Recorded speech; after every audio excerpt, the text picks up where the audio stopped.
This is Trash Matters, the podcast channel from Waste and Recycling MEA magazine, and I am your host, Keith. In today's show, we have a special guest, someone who entered the metal recycling industry at a very young age and has carved a niche for himself. Spearheading Sharif Metals group of companies, he has ensured the company secures regional and global recognition through his active involvement in industry matters. Engineer Salam Al Sharif is the chairman of Sharif Metals Group. He is also the chairman of BIR's Ambassadors Committee and a patron of BMR. It's a pleasure to have you on our show, Mr. Sharif. The metal recycling industry has not been in a good place recently because of all the ongoing war situation and the inflation rates. Even the market reports, including the BIR's World Mirror report, has predicted that the outlook is not so good for the year 2022.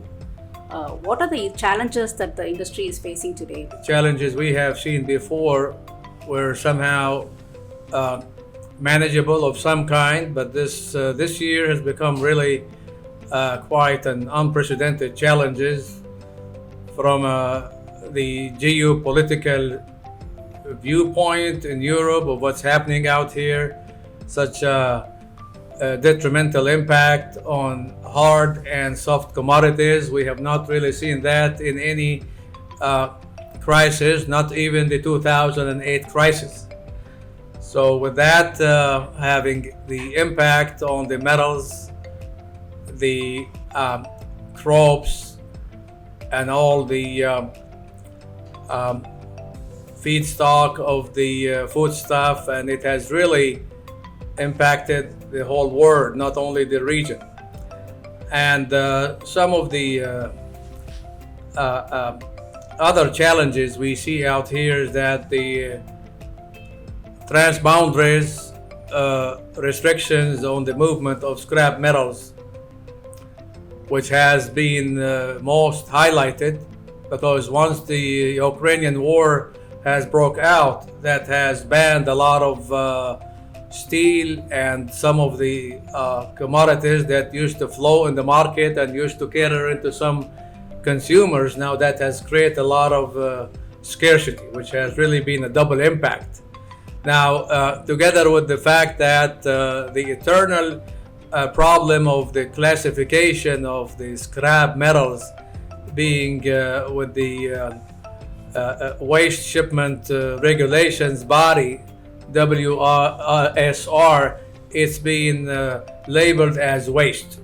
Now that has really lambasted the situation, and it has continued to put restrictions on the movement of the scrap metals, which has really been a double impact in terms of the scarcity as well as the shortage of scrap in terms of movements. And with that, it's really put a lot of detrimental impact on the industry. As someone who has had so many years of experience in the industry, how do you think the industry can sail through this?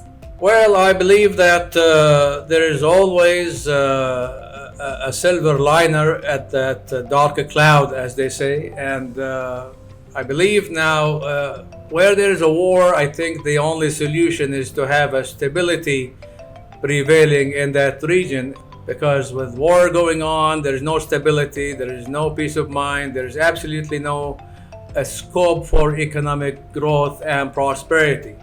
So we pray for world peace everywhere in the entire universe, where people can coexist and really put their minds and collaborate together. The second point is how to get through it is to really have the free and fair trade being really implemented. And with that, I think it is not just a slogan, but if we have that specifications and the classifications of the scrap metals, and instead of being labeled as waste, simply people need to recognize that it is raw material and it is a resource.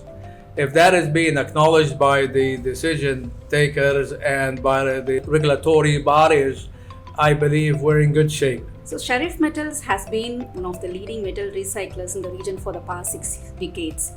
How has the industry evolved over the years? And what are the opportunities for the metal recycling industry in Middle East particularly? Scrap yard facilities was established in 1963.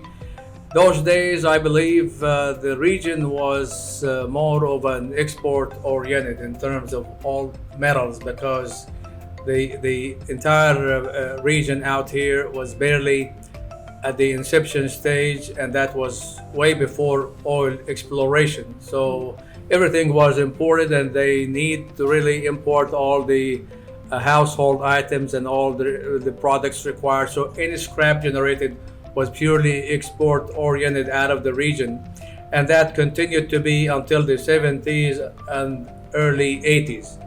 And then I joined the group in 1985. And when I joined, I have really taken up the group into export market orientation, where it has taken more of a lead exporter out of the region. And then I realized we can always do what the end users end up doing in our own supply flow. So we started producing our own aluminum and lead products out of the same scrap that we were exporting out. So for our group, we were more of if you like, consumers for our own raw material, except for some that we couldn't really make a product out of it. It had gone for the export market. And it has continued to really be the case with a lot of the region downstream industries. Now, considering the fact that the region has 2-3 major aluminum primary producers, where they needed to put the downstream industry to cater into the construction avenues in this region, that has created more of available scrap products in the region. So more of a transformation from a net exporters. We've realized that the region, as we speak today, it has become more of net importers for items like copper, aluminum, and lead, because they not only cater into the local requirements of the manufacturing sector to meet the constructions and infrastructure booms, but also considering the valuable and very affordable energy resources in terms of natural gas and oil. They became really more competitive than the classic producers for those commodities. So that has been very much on the form that has made a hub out of this region for being an export oriented in terms of products and import oriented for raw materials. Apart from the fact that the strategic location of the Middle East has played a major role in terms of being situated between the East and the West, and very short proximity for the voyage to go to the nearby Asian countries like India, Pakistan, and where some of the homes are required for the raw materials. The fact also is that I personally have held a position in the BIR since 1987, from a board member to a vice president for non-ferrous division into a chairman for the ambassadors committee, which has really put the Middle East on the world recycling map. How do you think the upcoming BIR convention in Dubai will create an impact in the region? Well, I mean, as BIR is well known, being the World Recycling Federation, at least 760 members out of 35 national associations, members from 76 countries. That would really bring, in my opinion, right after the pandemic has faded away, I think it'll be a high turn-up in not less than 900 people to show up in this area.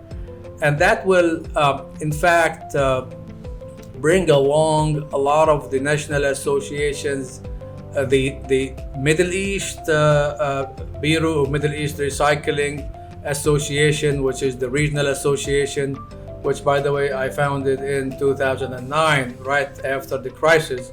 And I held up a position of a president for 10 years, then an honorary chairman for 3 years, and now as a patron. So with having the networking ambience, and right after being apart for 2 years within the corona that has kept us quite distant, it'll be a high embracing opportunity for networking and reviving all the business opportunities.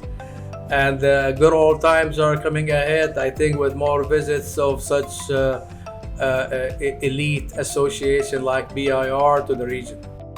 It's a pleasure having you with us on this show today.